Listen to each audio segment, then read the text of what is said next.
Moi boa tarde a todos e a todas. Por fin, nesta terceira cita, podemos, con moitísima paciencia, dedicar este día especial, un día que está desdibujado do calendario por mor dunha pandemia que alterou absolutamente todo e tamén da triste nova do falecemento do Conselleiro de Economía que coincidía en data con esta situación.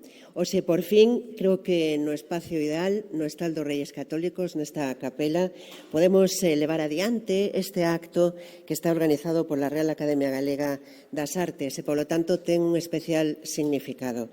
Como tantas e tantas actividades, hoxe a característica principal é que estamos todos aquí con esas distancias sanitarias, pero vemos, posiblemente pasaría tamén algunha pandemia deste tipo, o noso protagonista, Domingo de Andrade, mirando dende ese cartel, gustabanlle moito tamén as actividades públicas e supoño que será o que máis disfrute desta tarde hoxe aquí en Santiago de Compostela.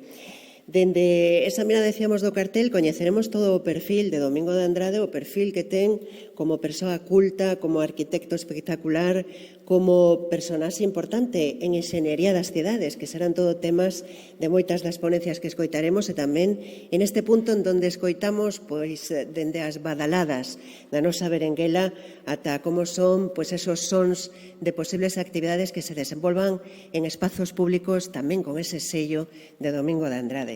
Así que con todos esos perfiles, porque tamén decíamos que lle gustaba a vida en Santiago naquel momento a caballo entre os séculos XVI e XVII, gustabanlle tanto as actividades que incluso, o comentábamos antes de iniciar este acto, incluso chegou a facer lumes de artificio para conmemorar a visita dunha raíña a Compostela. Son moitas as cousas, as pegadas que deixou e a través de todas as intervencións coñeceremos moitas delas dun personaxe que, dende logo, non pasa desapercibido e que é unha figura que non se esquece por ninguna das súas facetas, precisamente. A primeira das intervencións desta tarde será a do presidente da Real Academia Galega de Belas Artes, Manuel Quintana Martelo.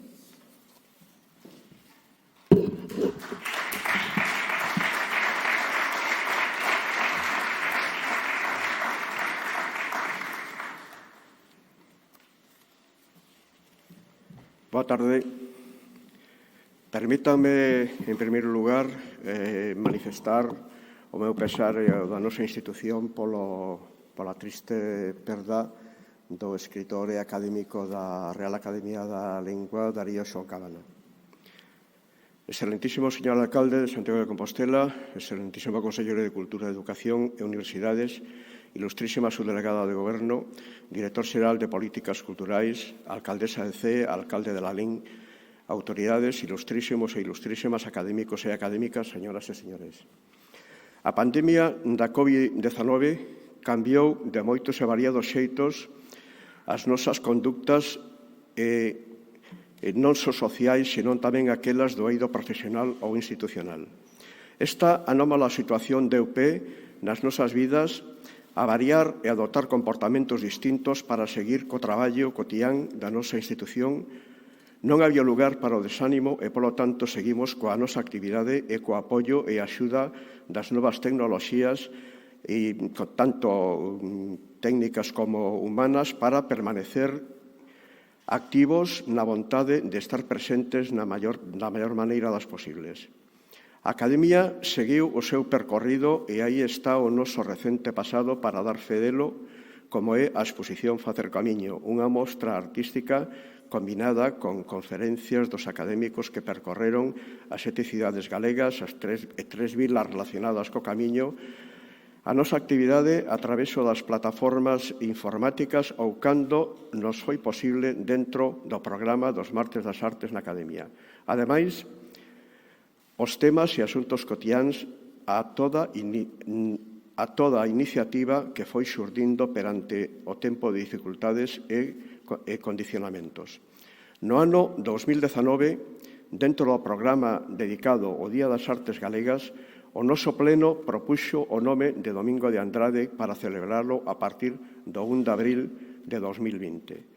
Debido ao confinamento pola COVID-19, a Academia primeiro atrasou e despois decidiu prorrogar esta efeméride ata o ano 21. Así, co gallo do ano santo xacobeo, entendeuse que, dada a naturaleza do homenaxeado, situalo no 21 era unha boa decisión, alo menos a mellor de todas, para que a súa figura fose debidamente ensalzada, coñecida e celebrada.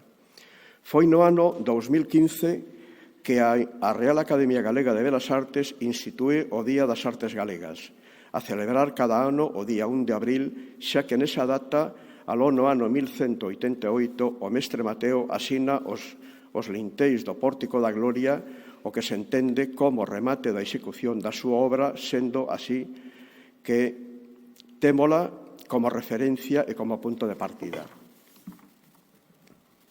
Como non podía ser doutro xeito, ese primeiro ano, para nós ano cero do Día das Artes, estivo dedicado ao propio mestre Mateo, cuxa obra, recoñecida universalmente como cumio do románico, temos a satisfacción de disfrutar tan preto de nós, dando ilustre ao tempo catedralicio de Compostela. Da mesma maneira, Alfonso Rodríguez Castelao foi quen de seguir ao mestre Mateo no recente creado Día das Artes.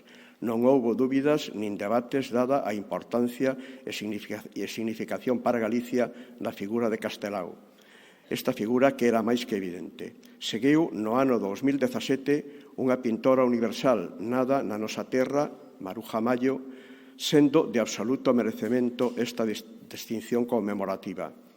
Como tamén o foi de seguido no ano 18 a figura contemporánea do arquitecto Alejandro de la Sota, con toda xusticia e lóxica.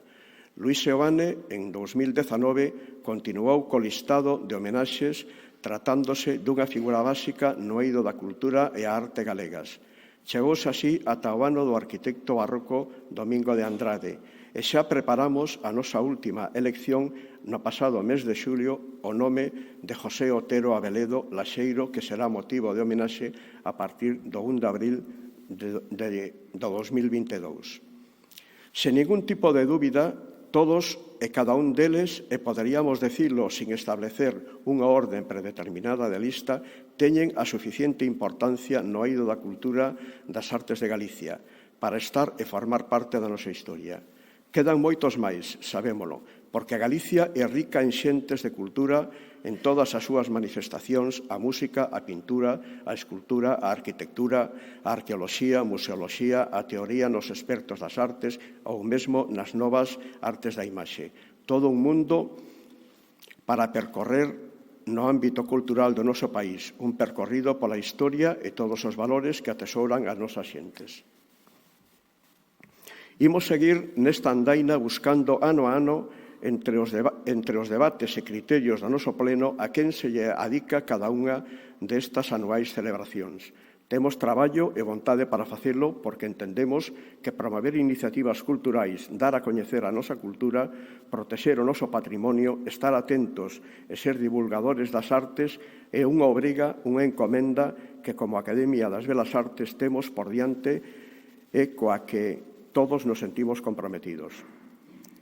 Hai xa 7 anos que a equipa que nos responsabilizamos na dirección da Academia nos propuxemos poñer a esta institución no lugar que lle correspondería na historia e polo seu propio camiño percorrido. E co apoio de todo o plenario, doutro xeito non sería posible facer da Real Academia Galega de Belas Artes unha referencia máis necesaria no mundo da nosa cultura artística.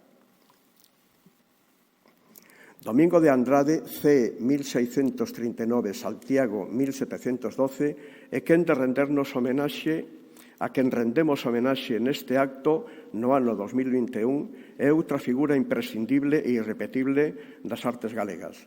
Curiosamente, por eses extraños camiños que ás veces ocurren nas biografías, Domingo de Andrade pasou de traballar con gran éxito profesional en toda Galicia durante o século XVII e a primeira década do século XVIII a deixar sinalados discípulos como Fernando de Casas Novoa e Simón Rodríguez a pronto entrar no máis absoluto dos esquecementos ata que Manuel Murguía volvera a recoñecer o seu valor a finais do século XIX.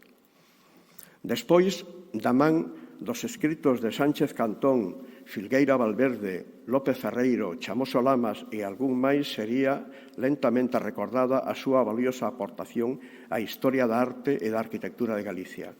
Foi avanzada a segunda metade do século pasado polas moi meritorias aportacións ao estudo da arquitectura barroca que realiza don Antonio Bonet Correa, que o seu talento arquitectónico pasaría a ser ampliamente valorado.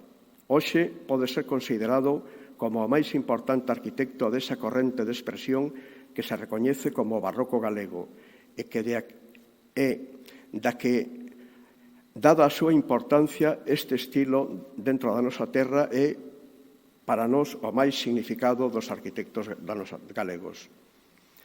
Isto explica claramente porque son moitos na actualidade os historiadores que se deteñen a contar a súa biografía, a investigar minuciosamente os seus retablos e edificacións ou a lembrar a súa activa participación nos tinglados efémeros das festas da cidade. O barroco posibilitou que o seu talento artístico como entallador e arquitecto brilara plenamente. Podería decirse que durante a súa vida nada do arquitectónico tuvo lugar en Galicia sin que como consultor ou protagonista directo estivera presente a figura de Andrade. O seu quefacer artístico de temperán éxito se inicia cando, moi novo, abandona os estudios eclesiásticos para incorporarse como aprendiz aos obradoiros catedralicios e alí, á sombra da catedral e da moi alargada de José Veiga e Verdugo, recibindo as ensinanzas constructivas de José de la Peña e Toro, o seu predecesor como mestre nas obras do taller catedralicio formou e consolidou os coñecementos constructivos que lle permitirían desenvolver unha profunda e fructífera vocación arquitectónica ao longo de case 50 anos. A súa primeira obra significativa foi nada menos que o tabernáculo da Catedral de Santiago, que comparte con discreción con outros colegas entalladores, guiados todos polos auspicios do entón coengo fabriqueiro da Catedral Vega e Verdugo. A súa aportación a esta obra, que se iniciara antes da súa chegada á Catedral, céntrase no peche da capela maior, envolvendo coas novidosas formas barrocas a antiga arquitectura romántica. E, ao final, coa montaxe do gran aparato escénico que cubre toda a intervención. Moito se escribiu acerca da notable influencia desta obra de Domingo de Andrade en todos os retablos galegos construídos con posterioridade. Outras obras son tamén o tabernáculo da capela maior do Mosteiro de Oseira, lamentablemente desaparecido, ou o camarín da capela do Cristo da Catedral de Ourense, así como os retablos de San Domingos de Bonaval, o situado no cruceiro da Igrexa da Universidade de Santiago ou o convento de Santa Clara, por citar só algúns dos máis notables. Intervén nas catedrais de Lugo, Ourense e Tui, na Igrexa do Sobrado dos Monxes, ao falecer Monteagudo, e proxecta nas igrexas de San Francisco de Santiago e dos xesuítas da Coruña, deixando en todas elas a súa pegada tan singular e creativa. Lóxicamente, será en Santiago onde se faga as obras máis valiosas. Sen dúbida, a principal, a Torre do Reloxo, que é e seguirán co posterior traslado do Pórtico Real que executará Peña del Toro e a Capela Maior, logo recoñecida como Capela do Pilar. No convento de Bonaval realiza o novo claustro por encargo do arzobispo Monroi, sustituindo ao que realizara Leonel de Avalle e a prodixiosa escaleira que supera en elegancia e dramatismo as estudadas nos 4 libros de arquitectura do seu admirado Palladio. Andrade, de acreditadas boas relacións coas órdenes religiosas, tamén executa unha boa cantidade de obras civís, como diversas residencias urbanas, entre as que destacan a Casa da Parra e a da Conga, varios proxectos para a Universidade e o Concello de Santiago. Aínda tivo tempo de escribir un libro de excelencias, Antigüedad e Nobreza da Arquitectura, que é o único tratado publicado en Galicia sobre arquitectura. Nel mostrándose orgulloso do seu oficio, desenvolveu argumentos acerca da importancia da arquitectura e a súa consideración como ciencia. Enténdese considerando a identidade entre a arquitectura civil e militar para rematar con erudita satisfacción nun índice bibliográfico no que cita con admiración aos máis cualificados tratadistas coñecidos. Temos aquí as máis que suficientes razóns polas que esta Real Academia Galega de Belas Artes dedícalle esta homenaxe do Día das Artes Galegas de 2021. A pesar das accidentadas circunstancias que impregnaron estes 2 últimos anos, a repercusión desta iniciativa resultou gratamente frutífera pola cantidade de apoios e iniciativas a que dou lugar e que se iniciaron cun primeiro acto de presentación no Concello de Cee, cita máis que obrigada como tributo ao seu lugar de nacemento. O pasado 1 de abril, coa celebración da Fundación Catedral na Capela da Concepción, ou de Prima, lugar do seu enterramento, colocouse unha lápida conmemorativa. Coa colaboración da Consellería de Cultura e do Colexio de Arquitectos inaugurouse unha exposición sobre a súa obra que, con periódica itinerancia, aínda non concluída, preséntase nas máis importantes cidades galegas. A publicación do catálogo desta exposición pola Diputación da Coruña está a distribuírse en todos os colexios de Galicia nun afán de divulgación da súa figura entre as novas xeneracións. Finalmente, resaltar o libro colectivo que, en colaboración co Consorcio de Santiago, a Consellería de Cultura, a Facultade de Historia da Arte e esta Real Academia Galega de Belas Artes, será publicado este outono, coa participación de 12 recoñecidos especialistas na obra do ilustro arquitecto e que dará paso á correspondente serie de conferencias que terán lugar para a súa presentación. Desde este acto quero mostrar o meu agradecemento a todos os académicos e a todos os que colaboraron na organización de canto aquí acabo de narrar. Con todo o anterior, nesta ocasión, a nosa Academia quixo facer unha vez máis un recoñecemento á importancia da arquitectura como elemento indispensable das nosas cidades, tamén como conformadora dos nosos ambientes cotiáns, celebrando que Galicia tivese a fortuna de contar cun arquitecto da talla de Domingo de Andrade, cuxos edificios seguimos día a día gozando e ensinando con ben fundado orgullo a todos cantos nos visitan. Co agradecemento en nome da nosa institución a todos vostedes pola súa asistencia, máis nada, moitas gracias.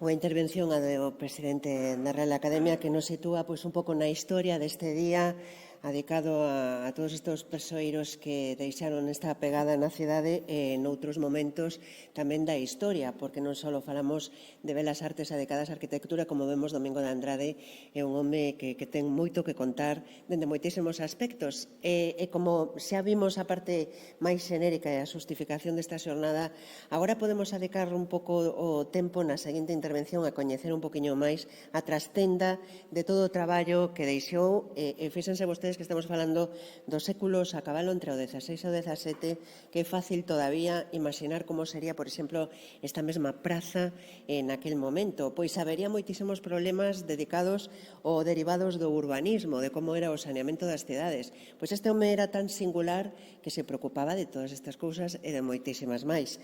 A seguinte intervención ten moito que contar neste aspecto, é justamente dedicada á xeometría e cidade na Compostela de Domingo de Andrade. Un discurso do académico numerario Celestino García Braña.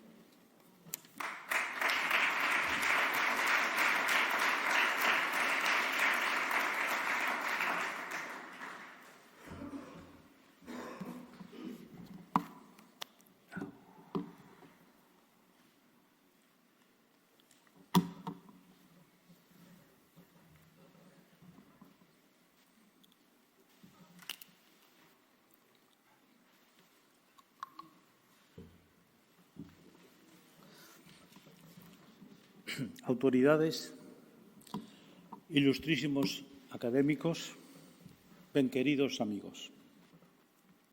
Como cada ano, o Día das Artes é a ocasión na que esta Real Academia Galega trata de concitar a cidadanía ao redor dun dos seus artistas máis notables. Unha cadea de celebracións que no seu suceder busca articular un panorama que axude a desvelar a constelación dos grandes creadores que contribuíron a formular unha mirada propia e, en consecuencia, a sensibilidade coa que interpretamos o mundo, construindo unha tradición que, en continuo cambio e enriquecimento, amosa a propios e alleos o que fomos, o que somos e, quizáis, de alguna clave do que seremos. Non resulta fácil para os académicos elexir a quen queremos honrar e distinguir en cada oportunidade. Porque non se trata só do recoñecemento de méritos extraordinarios, que, sin dúbida, debe de habelos, senón, e moito, de certas intencionalidades relacionadas con cada presente e dunha vaga idea da oportunidade. E digo vaga, pois nada resulta automático e, en cada ocasión, superpóñense e concítanse múltiples e heteroxéneas circunstancias. A Academia, dende que instituíu esta celebración precisamente neste mesmo espazo, no 2015, como acaba de recordar o noso presidente, dedicada, como non podía ser de outro xeito, a Mestre Mateo, optou polo achegamento á modernidade. Ás veces foi identificada esta academia co caduco, o historicista, aínda que non sempre con argumentos dignos de valorar. Pero, en todo caso, cumpría afastarse daquela imaxe e, como signo de propia afirmación, mirar en direccións máis acordes cos tempos que vivimos. Castelao, Maruja Mayo, Alejandro de la Sota e Luis Xoane están así para acreditar esta voluntaria posición. Pero ben sabíamos que aquela atracción pola modernidade non podía esquecer outros pasados máis remotos nin ter un carácter permanente a risco de desvirtuar a visión da totalidade da historia, rexeitando a tantos e tantos pintores, escultores, músicos, entalladores, fotógrafos e arquitectos que de moi elocuente maneira ocuparon lugares destacados na historiografía das artes en Galicia ao longo dos séculos. En certo xeito, pode decirse agardábamos a oportunidade. Diría como agazapados, á espera da ocasión propicia para reivindicar aquela longa tradición e remontarnos a pasados máis remotos. E esta vez, ou esta ocasión, veu presentarse coa acertada iniciativa da Fundación Catedral, propoñendo ao arquitecto Domingo Antonio López de Andrade para a presente convocatoria. Aquí estaba a ocasión esperada. Porque Andrade tivo a capacidade de levantar importantes edificios que, repartidos por toda a xeografía galega, desde Lugo a Tui, desde Ourense a Coruña, contribuíron a cristalizar un modo de construir como expresión xenuína dun tempo do galaico. O inicio da formulación unitaria da cidade de Santiago, superando coas novas ideas que aportou as visións parceladas herdadas do mundo medieval. Andrade encarna un dos momentos máis feraces do noso pasado, o da invención e consolidación do que veu sendo interpretado como barroco galego, que tantos obxectos, retablos e edificios de indubidable valor achegou durante a centuria que reparte os seus anos entre os séculos XVII e XVIII. Así o afirman cantos historiadores que, a partir de Antonio Bonet Correa, se achegaron na contemporaneidade a examinar e descifrar aquel período singular da nosa historia que tan valiosos estudos mereceu en recentes anos e que, a súa vez, reclaman con urxencia unha completa posta en común como xa se fixo en relación con Románico. E aquí unha invitación. Sería bon modo de culminar este ano celebrando tal importante e longa empresa, conta con beneplácito e apoio institucional e cidadán, abrindo un período de reflexión e exhibición que divulgue os seus moi valiosos méritos artísticos. Debemos moito aos historiadores que en algunha ocasión nos temos ocupado de indagar na biografía de edificios do pasado. Partindo das súas aportacións, eu quero introducirme na perspectiva que achega a arquitectura cos seus específicos intereses. Satisfacer necesidades funcionais, vencer a forza da gravidade asegurando a permanencia no tempo, a procura da adecuada inserción na cidade ou a expresión de determinados valores simbólicos. De como afrontou Domingo de Andrade estes problemas, de que mecanismos arquitectónicos fixo uso, máis aló de calquera consideración estilística, derivará, en último termo, creo, o valor dos edificios que legou e dos que aínda hoxe gozamos. Acudiu ao Obradoiro catedralicio moi pronto, apenas superados os 20 anos, para aprender os secretos do oficio de construir. Adquiriu a mestría técnica compositiva necesaria para resolver as grandes dificultades da súa primeira obra, a Torre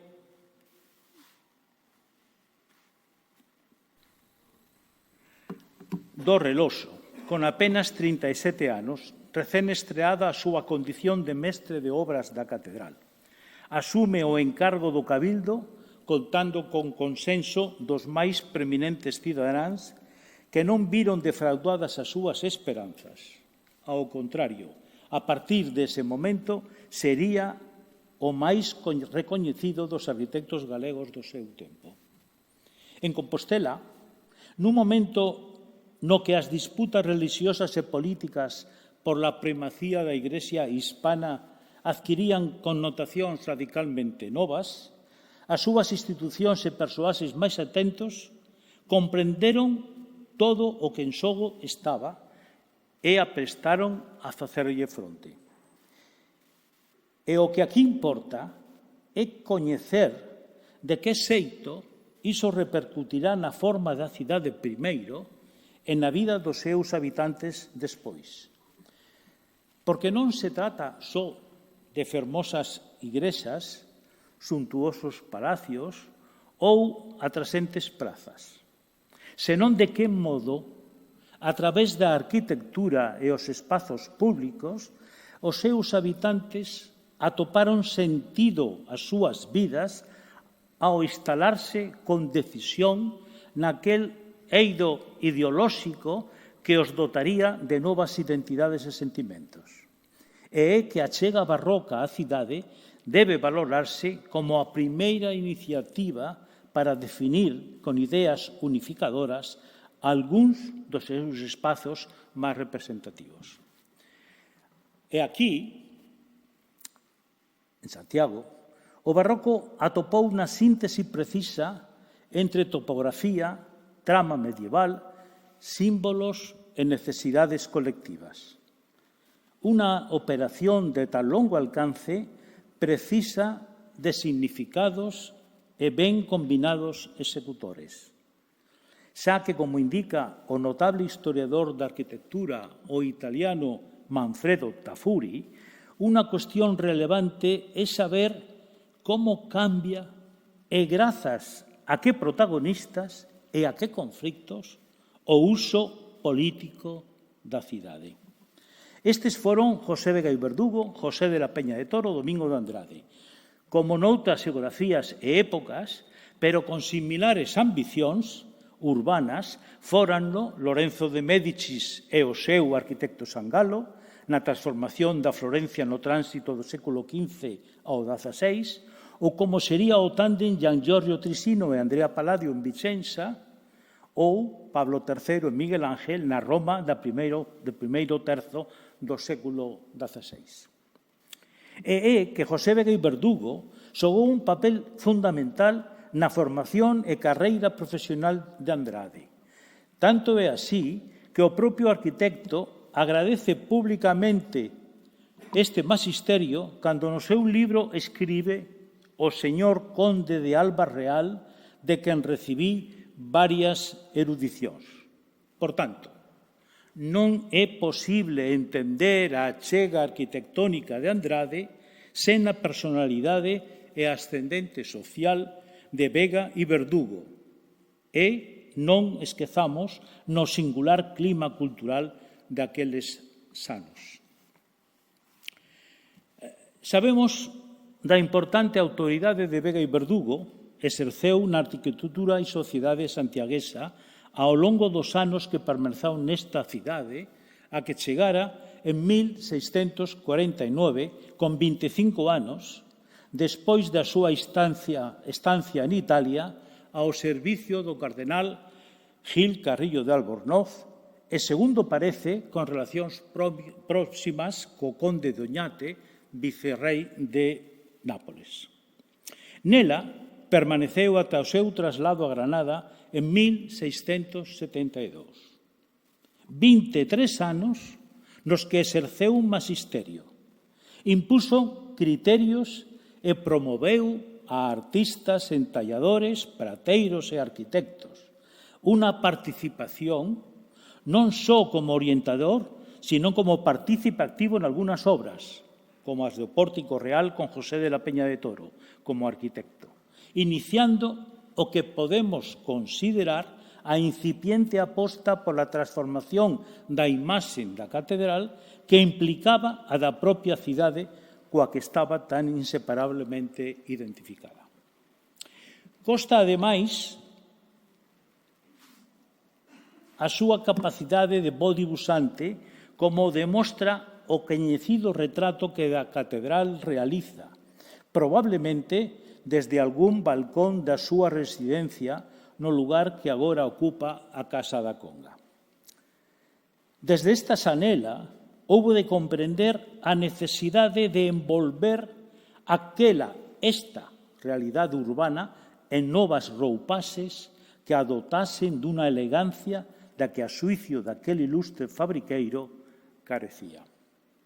Parece lícito imaginar que, mentres fai aqueles debuxos da catedral, Compostelá, as súas cavilacións retornarsen de continuo a Roma, onde, coñecendo as súas inquedanzas de espírito refinado, con certeza houbo de familiarizarse cos palacianos debates acerca do futuro da cidade e a gran operación arquitectónico-urbanística de Miguel Ángel para resolver o intrincado problema que supoñía a presencia dos vellos palacios do senador e dos conservadores, que están aí na imaxe, que se construíron na Idade Media no outeiro do Capitolio, lugar de tan identificada raizame romana, e levantar o que sería o gran fito urbanístico do Campidoglio. A primeira decisión de Miguel Ángel é orientar a praza cara a San Pedro, dando as costas a caducada e pagá cultura romana, expresando deste xeito o papel dirixente recentemente estreado do Vaticano e, con iso, o novo uso da cidade. Novos poderes exixen novos símbolos. Miguel Ángel propón panos cos que envolver os dous palacios medievais e construe outro, o Palacio Novo, que dispón simétrico respecto ao eixo que se orienta cara á residencia papal e que lle serve, ademais, para ocultar a avellentada igrexa. Dúas operacións axúdanlle a completar a renovada imaxe desta parte da nova cidade católica. A impoñente escalinata que facilitaba coas súas dimensións o acceso das cabalerías e a balaustrada que unifica e remata a parte superior dos tres palacios.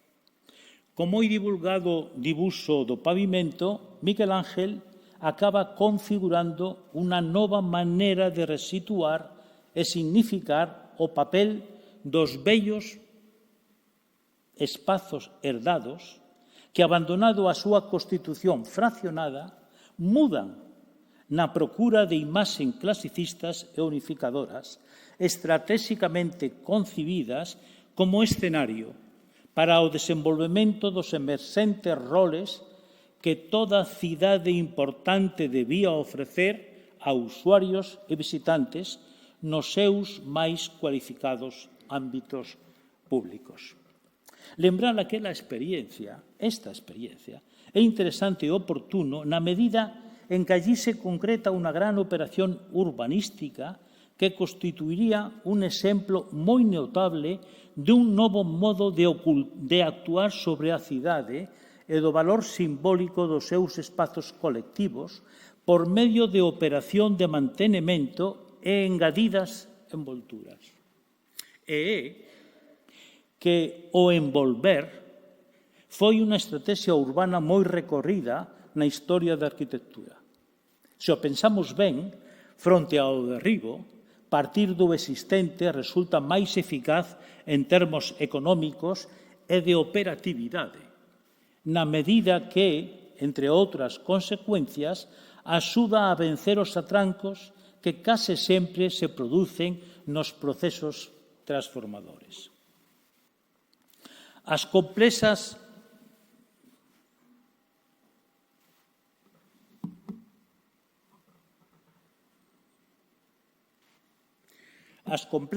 e sutís operaciones relacionadas co derribo de algunhas das capelas existentes para construir a do Pilar e do mesmo Pórtico Real son bo exemplo do que aquí se di. É unha das leis da arquitectura cara á súa permanencia e que explica unha e outra vez, nuns ou outros tempos, o modo e maneira co que se formalizan as cidades europeas ao longo da historia. Non parece exagerado pensar que, vivindo de primeira man aquela experiencia romana, Vega e Verdugo quisese trasladala, de algún modo, á cidade a que o destino lle fixera chegar e que pronto soubo amar e, sen dúbida, tamén admirar.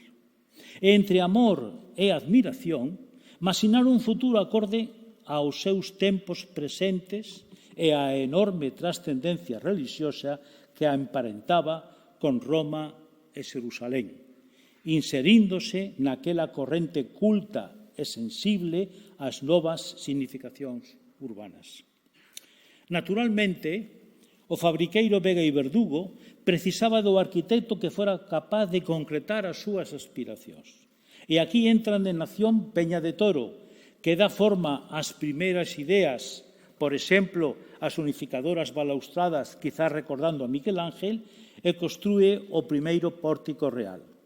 E logo Andrade, coas súas singulares obras nesta parte central de Compostela, nas prazas de Quintana e Pratería. Andrade, como todo arquitecto, sitúase nun lugar difícil de precisar.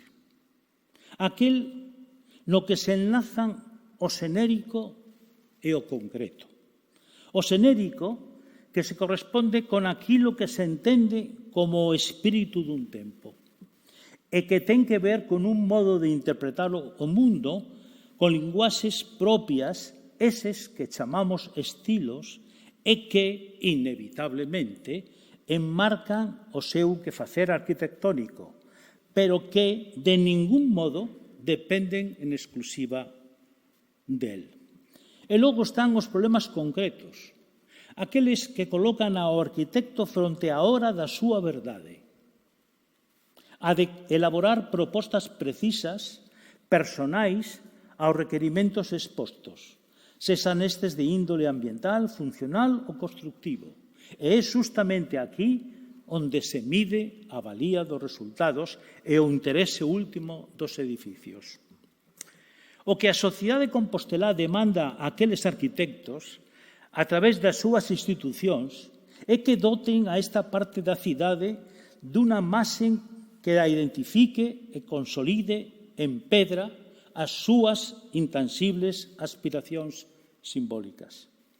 Aquí, o que nos interesa é dilucidar a capacidade de Andrade para concretar as súas obras e a sabedoría coa que articula materialidades e fins.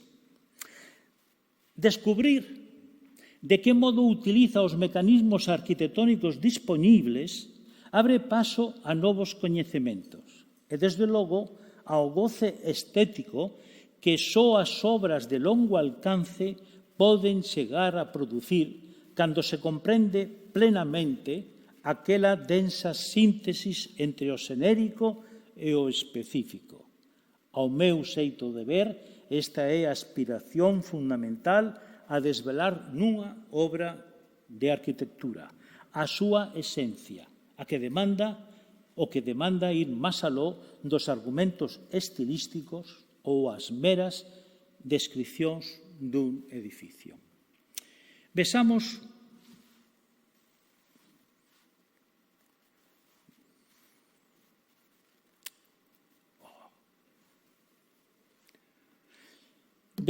o caso concreto da Casa da Conga, da que Andrade elabora o proxecto definitivo en 1710 e no que villa traballando desde 3 anos antes. E tentemos desvelar como responde a uns requerimientos singulares.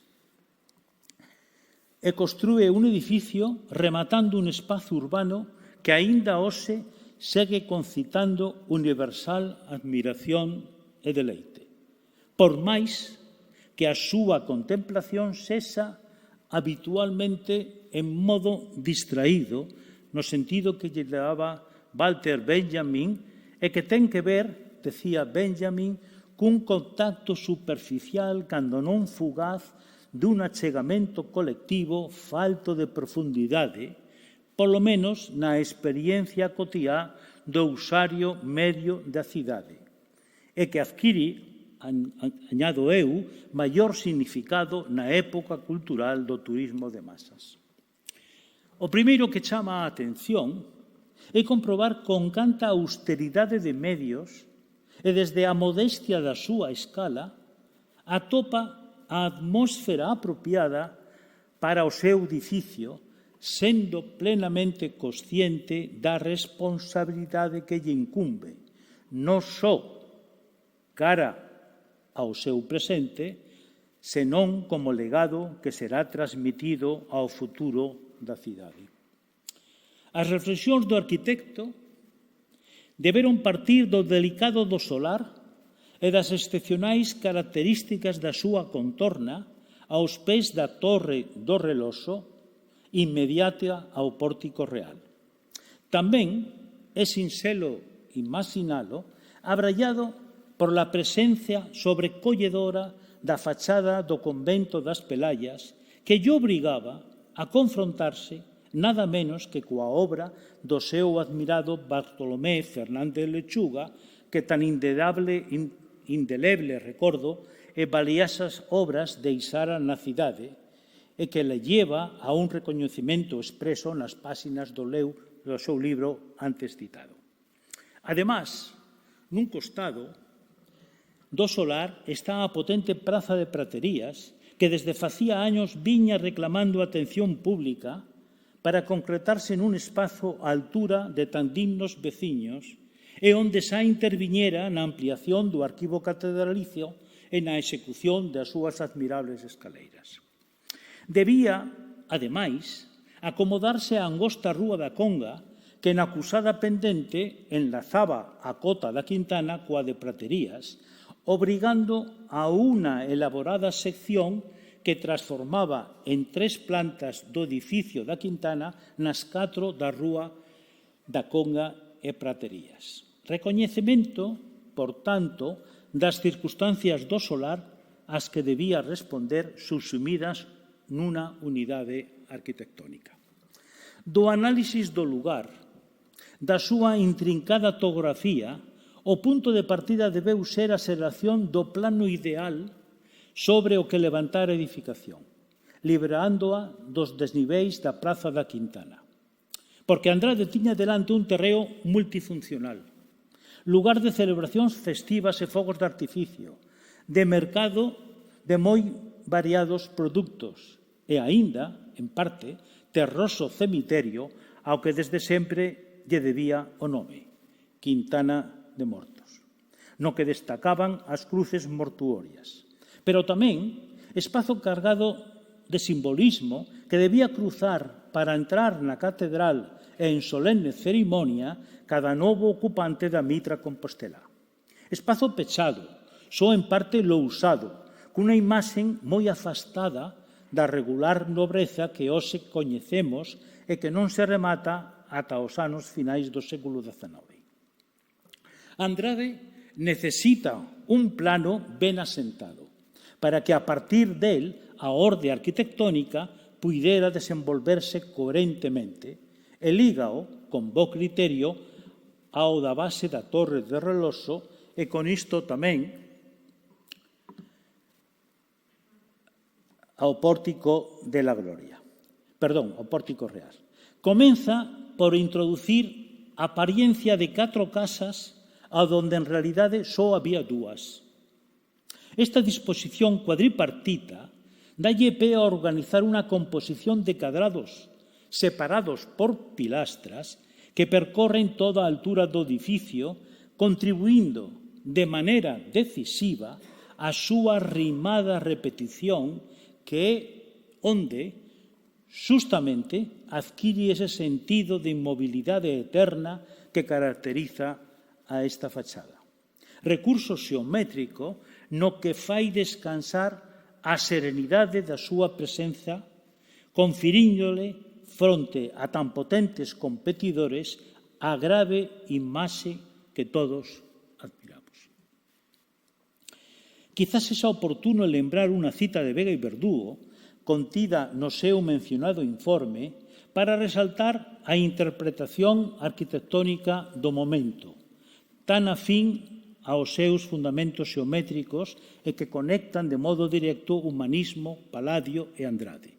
Dicía Vega e Verdugo, estas faltas e defectos consisten principalmente no mestre, no arquitecto, que por falta de bo gusto e non entender de medidas e proporcións, segundo boa arte, enganan aos que as miran procurando facelas fermosas con relevos e realces, faltando na medida e proporción que é o principal fundamento. Medidas e proporcións que Andrade non usa dogmáticamente, senón con astucia e refinamento. Unha mirada ao claustro de Bonaval permite explicar, creo que con claridade, a que me refiro. Aquí, as dimensións das 4 pandas son todas diferentes. Isto plantexa moi serios desafíos compositivos, unha vez que Andrade, como é tradición, decide resolver a planta baixa cun sistema transparente de arcos, a fin de que os frades poidan dispoñer física e mentalmente dun espazo de natureza. A orde exixe que, decidido o número de arcos, neste caso 9, todos deben ser iguais, cuestión que, sinceramente, é imposible dada a referida disparidade dimensional. E aquí comeza a despregarse o seu saber arquitectónico, pois o que vemos son 36 arcos iguais. Digo ben, o que vemos e non o que realmente é, porque, como sinalara Miguel Ángel, é preciso ter o compás nos ollos e non nas mans. Con este ensino e unha hábil retórica arquitectónica, Andrade introduce orden alí onde aparentemente non é posible, pois a simple división por 9 de cada lado do claustro conduciría ao desastre inmediato, xa que os arcos de cada lado do claustro alcanzarían diferentes alturas. A estrategia do arquitecto baséase en peraltar os arcos menores para alcanzar a orden buscada, a pesar de que o diámetro dos arcos de cada cuadrilla é realmente diferente. Outro tanto ocorrerá na planta alta, e para non ser reiterativo, nin descubrir a súa maxia, emprega un truco diferente. Agora, apoiarase nos machóns entre as anelas, dividindo sagazmente cunha rúa interior de dimensión fixa, deixando os extremos para disimular as diferentes medidas. E voilà. A orde aparente logrouse ata o punto de que as súas manipulacións pasasen desapercibidas. Pero ainda hai máis, un non pequeno detalle. Se observamos a planta do claustro, comprobamos como Andrade rompe o paralelismo dos lados na cuadrilla sur. Por que o fai? A razón é sinxela. De manter o natural paralelismo, as dimensións da panda norte acurtaríanse ata o punto de facer inviable a solución que tiña prevista. A súa confianza no número ideal non lle impide alterar a xeometría inmediata do cuadrado para dotar de orde mental a quen observe. Sabe da disponibilidade do cerebro para deixarse enganar, da súa predisposición a creerse todo truco que lle axude a ver o que en realidade espera ver e non tanto o que en realidade ve. Pero se no claustro de Boraval temos un exercicio de confianza no número e un hábil manexo das leis da óptica, aquí, na Casa da Conga, o que conta é a exquisita definición dun artefacto arquitectónico que quere conquistar un espazo urbano con pulcritude e vivacidade.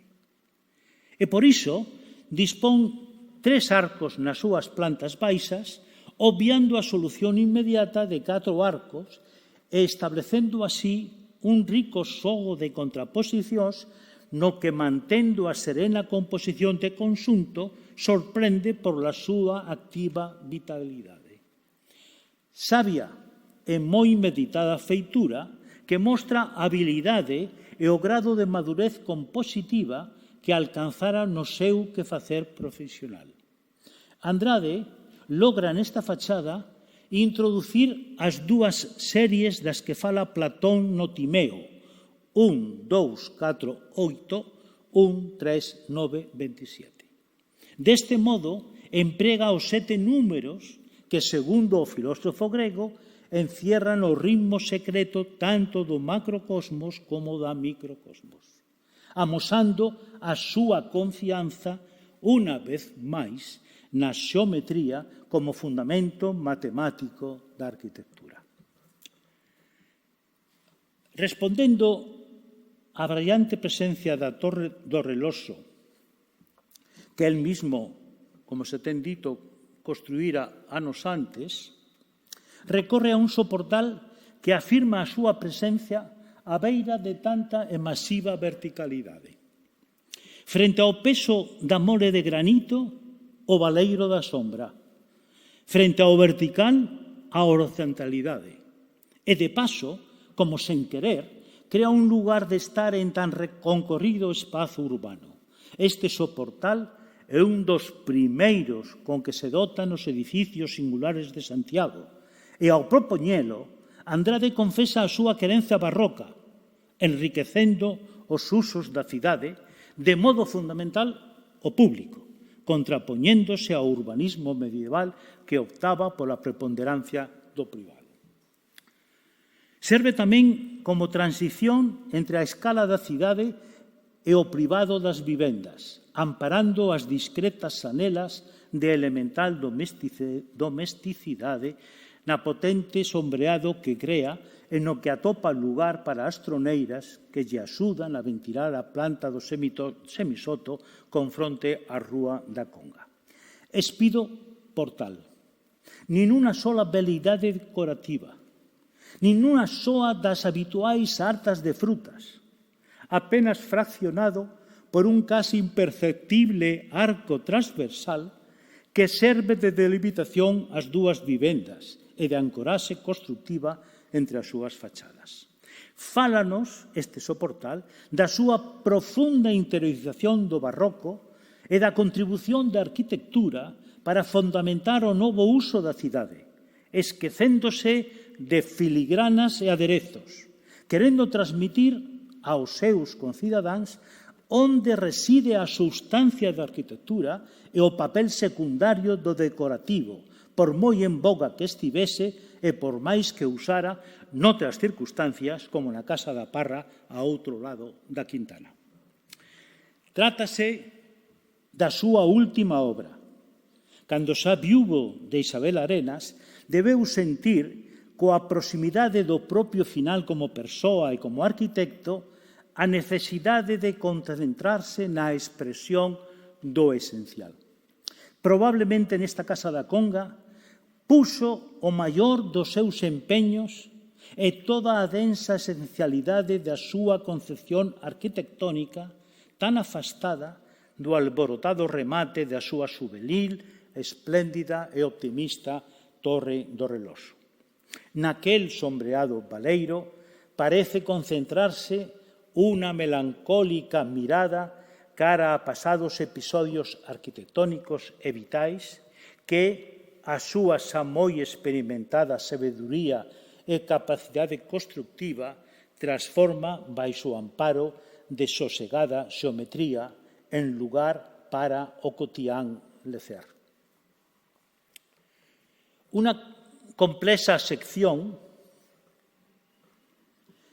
combina a solene fachada á Praza de Quintana de 3 plantas, aínda que soamente advertimos 2, coas 4 na posterior Rúa da Conga, como se lembrase aquel aserto de Vega e Verdugo.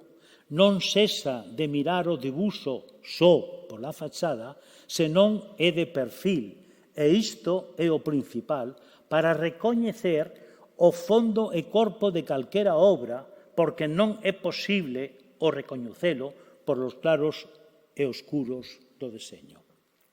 Na Praza de Praterías, aquela orde perde solemnidade. As dimensións reducíronse e a fachada adapta agora con naturalidade a súa asitada topografía. Dobra os balcóns para resolver a continuidade do frente á Quintana e dispoñéndoos ao mesmo tempo para o goce sobre a buliciosa praza. E por se aínda faltaba algo, comprobamos como os 2 banzos do basamento enlazan directamente cos do pórtico real, dando resposta á elemental necesidade de tomar asento. Pero aínda podemos deternos, diría con deleitación, noutros aspectos da sutileza arquitectónica de Andrade e o seu refinamento que revelan meditación e un fondo sentido de responsabilidade frente ao común, moi consciente da singularidade do lugar que estaba a ocupar. En efecto, se observamos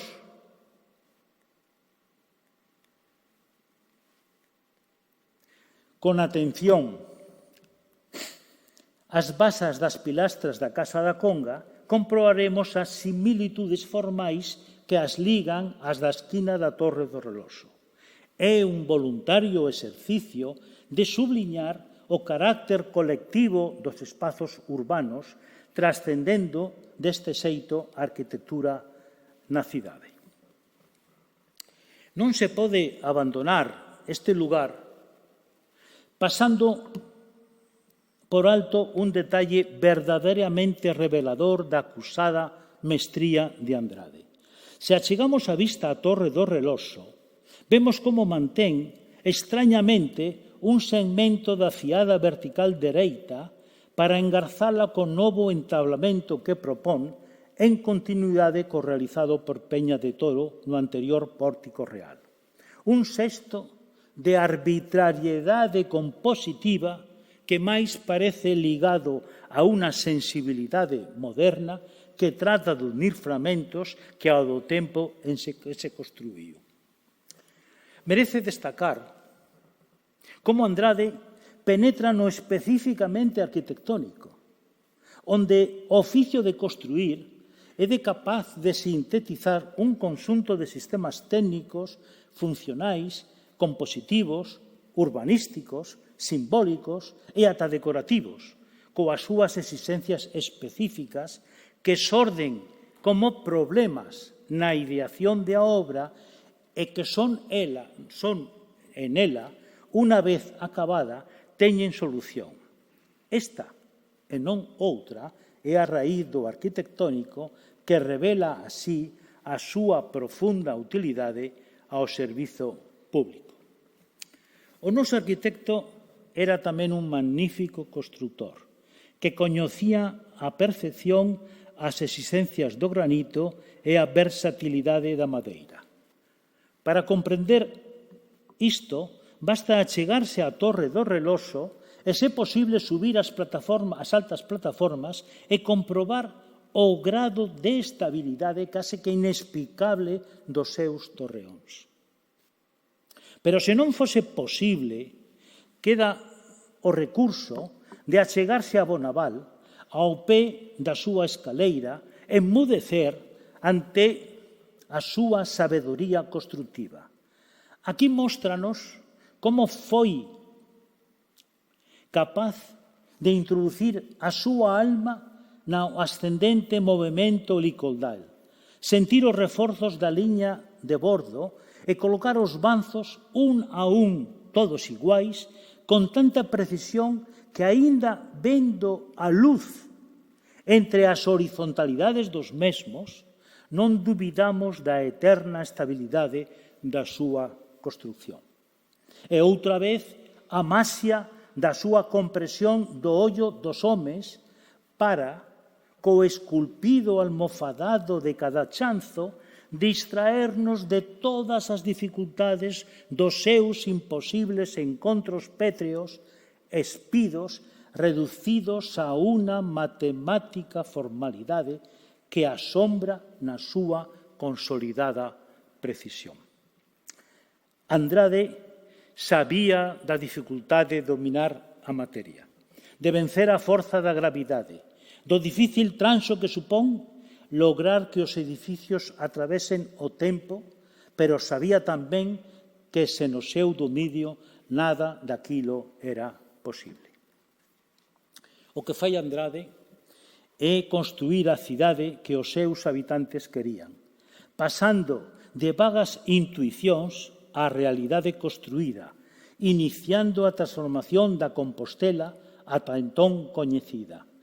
Trátase dun gran acordo, concretado en pedra e espazo, entre o espírito dun tempo, os seus cidadáns e o propio Andrade, que aínda mantén a súa vixencia como marco das cotiais tarefas, por máis que a sensibilidade barroca xa quedou moi atrás. Esta aportación da arquitectura á especificidade do seu obrar na medida en que é capaz de coser o tempo, ou mellor, os tempos, o do pasado da súa execución e dos sucesivos presentes nos que, permanecendo, segue amparando a vida con toda naturalidade, propiciando aquela mirada distraída a que anteriormente me teño referido. A Casa da Conga ven a por de manifesto algo que se sabe de moitos séculos atrás, a capacidade da arquitectura para completar un lugar, para sintetizar contrarios engadindo volúmenes e novas materialidades que se incrustan con voz propia entre as edificacións existentes, propiciando novas experiencias urbanas, servíndose de artificios próximos á maxia para concitar consensos ao seu redor a través de apariencias imprevisibles como fai a poesía e, desde logo, a música.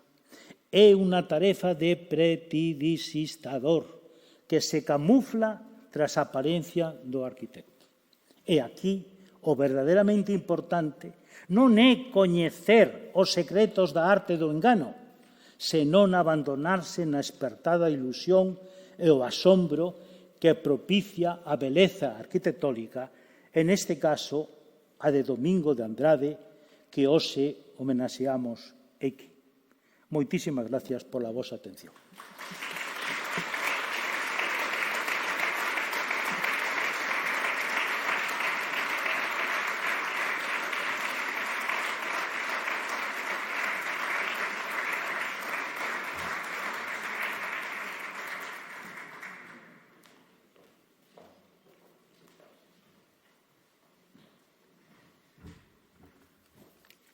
A verdade é que demos un paseo extraordinario por unha Compostela na voz con todo o uso de imágenes de Celestino. Moitas grazas porque realmente foi moi ilustrativo. De todo o que dixo, hai un tema que quizáis toque o noso seguinte ponente. O tema que lles costa moitas veces nesas reunións da Real Academia das Artes elexir a persoa a quen irá adicado o ano seguinte.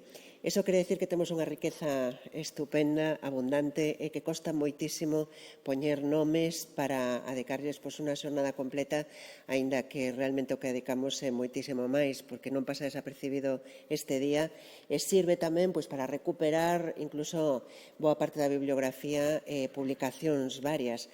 Así que é estupendo recoller todo isto e a importancia que teñen actividades deste tipo para a cultura en xeral en Galicia. Por lo tanto, recibimos ao Conselleiro de Cultura, Deporte e Turismo, Román Rodríguez González.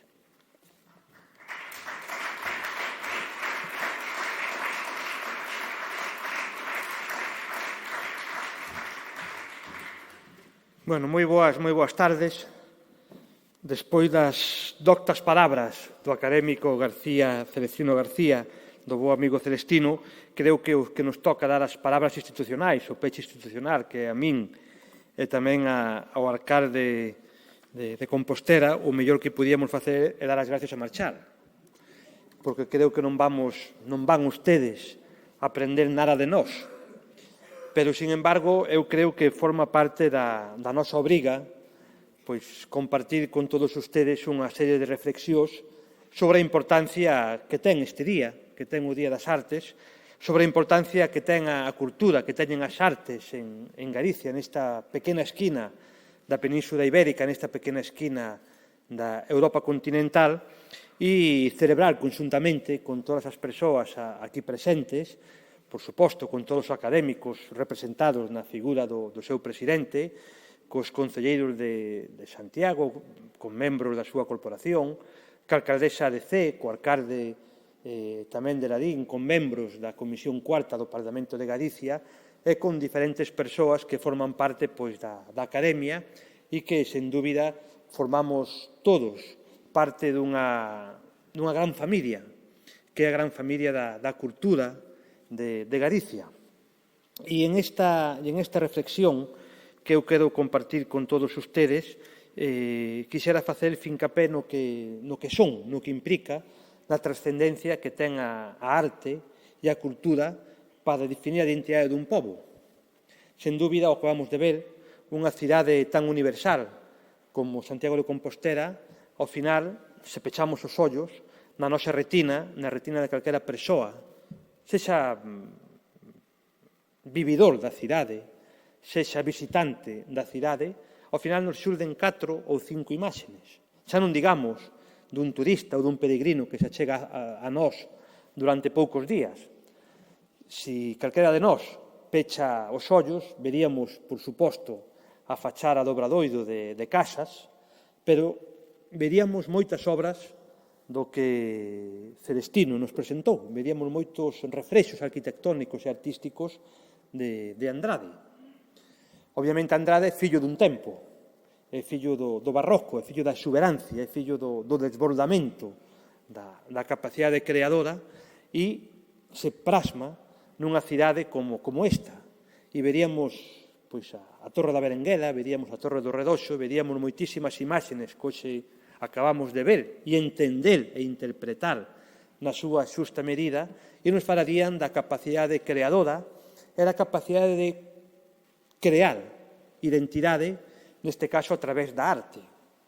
En moitas ocasións pensamos que o presente e o futuro dun pobo o facemos os que estamos nese momento concreto, tomando decisións, xestionando proxectos, construindo accións e levando a cabo diferentes actividades.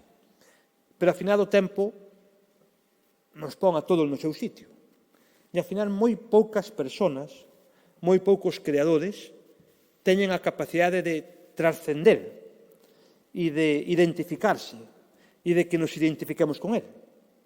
E, sin dúbida, os referentes culturais e artísticos de un pobo son os finados que crean esa identidade e o que nos fan identificar como tal. E, nese sentido, eu quero celebrar e aplaudir a iniciativa recente, relativamente recente, que tuvo a Real Academia de Belas Artes de Galicia de instaurar, de poñer en marcha, un día das artes de Galicia. En Galicia teñamos o Día das Letras Galegas, que foi unha feliz iniciativa que nos fai estar orgullosos do que somos, nos fai estar orgullosos da nosa lingua, da nosa cultura, do noso ser, pero quizás a cultura, en todas as súas manifestacións, a arquitectura, a escultura, a pintura, ten tamén un carácter fundamental para construirnos como pobo. E en esas secuencias do Día das Artes Galegas tivemos nomes básicos para saber o que somos. O Mestre Mateo, Guillermo de la Sota, Luis Seoane, Maruja Mayo, Laxeiro para o ano que ven, e todos eles, ao final, constitúen un elenco de persoas que nos fan sentir orgullosos do que somos como galegos e realmente poder identificarnos cunha cultura propia que non é unha cultura que en ningún caso confronta con ninguna outra cultura, que é certo que nos identifica como pobo, que nos diferencia como pobo, pero que non nos posiciona en contra de nadie, ao revés, nos integra e que nos permite, en certa medida, ter un orgullo sano. E en esta línea é moi positivo que se teñan impulsado estas actividades culturais que sirven para recoñecernos, para honrarnos e para saber onde vimos e onde queremos chegar. E tamén quixera agradecer, neste caso, a Real Academia, o feito de celebrar, a Academia de Belas Artes, o feito de celebrar este acto. Tuvo mala suerte Andrade. É dicir, este acto debía estar celebrado xa fai moito tempo, pero nos coincideu en plena crisis pandémica. Fixemos un pequeno acto, gracias tamén á complicidade dun académico como don Daniel, na Catedral de Santiago. Era un acto que non facía xusticia a forte pegada cultural, histórica, arquitectónica que tuvo Andrade na cidade de Compostela, por suposto, pero en toda Galicia, porque tamén traballou, ademais de en Santiago, traballou tamén en Lugo, traballou en Ourense e moitos outros sitios. Tamén é certo que, tristemente, fai poucas semanas tivemos que adiar este acto por o falecemento de Valeriano Martínez, do Consello de Facenda. E, tamén recoñezo e agradezo o feito, en nome do Goberno galego, de que se adiara este acto para poder celebrado hoxe, pero si é certo que Andrade merece un recoñecemento absolutamente universal. E estes actos sirven basicamente para que seamos conscientes de que somos un pobo cunha moi potente historia, cunha forte raíz cultural, e que cal nosas seivas, cal nosas debilidades, con nosos prexuicios, si podemos e si somos homologables a calquera cultura, sempre partindo do feito do respeto, e sempre partindo do que ten que ver co respeto e coa identificación das propias señas culturais. Se falou moito de Andrade, obviamente non vou dicir nada máis de Andrade, creo que Celestino non dixo dun xeito magistral, pero quixera tamén facer unha pequena ponte, e moitos de ustedes saben por que o digo, respecto ao presueiro do ano que ven, que era Xeiro. Eu, obviamente, levei unha gran alegría compartida co alcalde de Ladín aquí presente. O feito que era Xeiro, que é un presueiro histórico da nosa cultura, un dos grandes renovadores das artes plásticas galegas, que tivo un percorrido histórico ao longo do século XX fortísimo e que, en certa medida, tiña unha certa, ou pode ter unha certa similitude con Andrade. Obviamente, a súa produción artística non ten nada que ver. Pero, sin embargo, teñen, eu diría, un elemento que os identifica. E é que, en certa medida, foron capaces de renovar sin ningún tipo de complexo e de identificarse sin ningún tipo de complexo cun imaginario artístico que, partindo de Galicia, sendo moi galegos, foron capaces de conectarse cas grandes tendencias universais da arte. E iso quere dicir que a nosa cultura, que Galicia nunca foi un país, nunca foi unha sociedade, nunca foi un territorio aillado, senón que sempre estivemos con maior ou menor intensidade conectado cas grandes tendencias culturais e artísticas mundiales.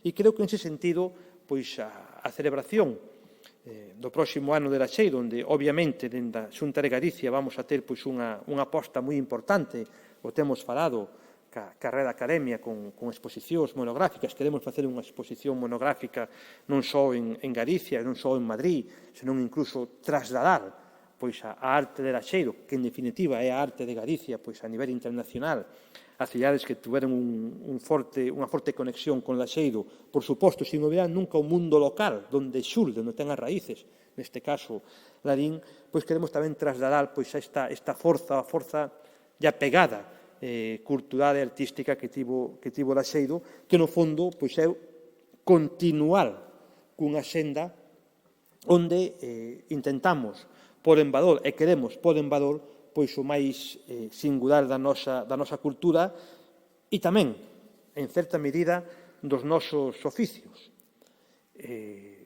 Andrade está enterrado na catedral. Era o mestre. Non sabemos dentro de X anos o que se dirá de algunhas persoas que se coñecemos sobre o seu papel, por exemplo, na restauración que levamos a cabo nos últimos anos na catedral.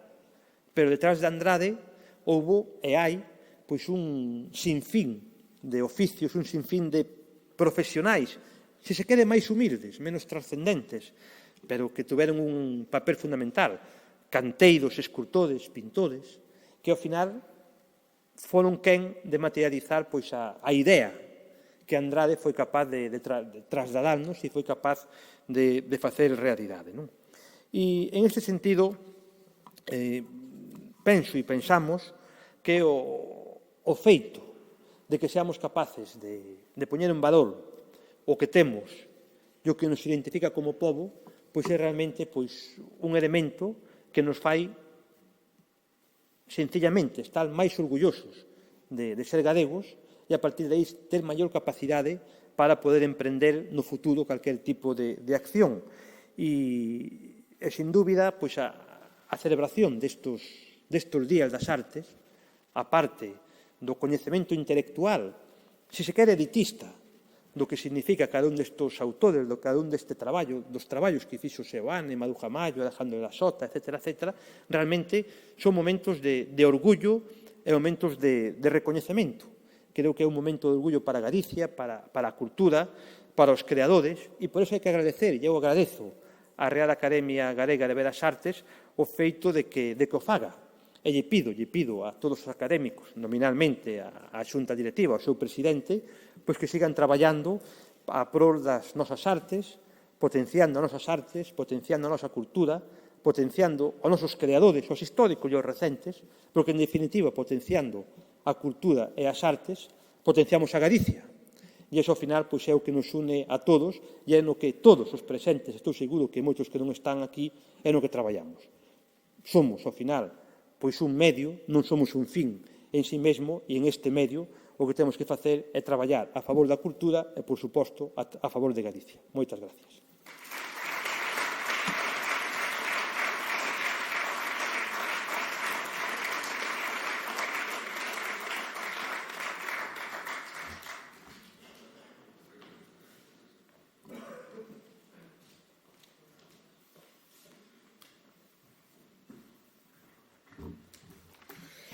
Moitas grazas ao conselleiro, tamén pois con ese aspecto que aínda que non quería, falou de moitísimo de Andrade, con este fondo que é realmente curioso porque é o máis universal. Calquera das imaxes que tivemos ata o momento poderían servir e ilustrar a intervención do noso seguinte convidado, pero as escaleiras e agora pois esa imaxe en este cartel do Día das Artes Galegas que efectivamente ten moitísimo peso, que é prácticamente nova, porque leva dende un 2015, que é moi pouco tempo para medrar ata este punto que estamos agora mesmo. Pois despois desa intervención do conselleiro anotei porque me chamaba moito a atención todos os cargos e todas as profesións que tivo Domingo de Andrade en Santiago de Compostela. Foi aparellador maior da catedral, moitas delas xa se comentaron, non? Pero, por exemplo, era mestre de obras, que era a máxima distinción que se podía ter nese momento. Estudante na cidade, aquí namorouse, casouse, tivo moitísima presenza. Por lo tanto, creo que o alcalde está disfrutando moito desta xornada. O alcalde da cidade, Xosé Sánchez Bugallo, que interverá, será o que poña esa guinda que, ademais, para agradecer a vostedes a presencia hoxe neste acto, con tamén unha guinda musical que ten moito que ver tamén coas Belas Artes. É un trío Compostela, é un trío formado por Grigori Mendovera, que é al violín, Tilman Kircher a viola, Plamen Belefa violonchelo e, como non, con as variacións de Goldberg, unha composición musical que foi completada xustamente por el compositor barroco Johann Sebastian Bach. Pero antes temos o alcalde de Compostela, Xosé Sánchez Bugallo.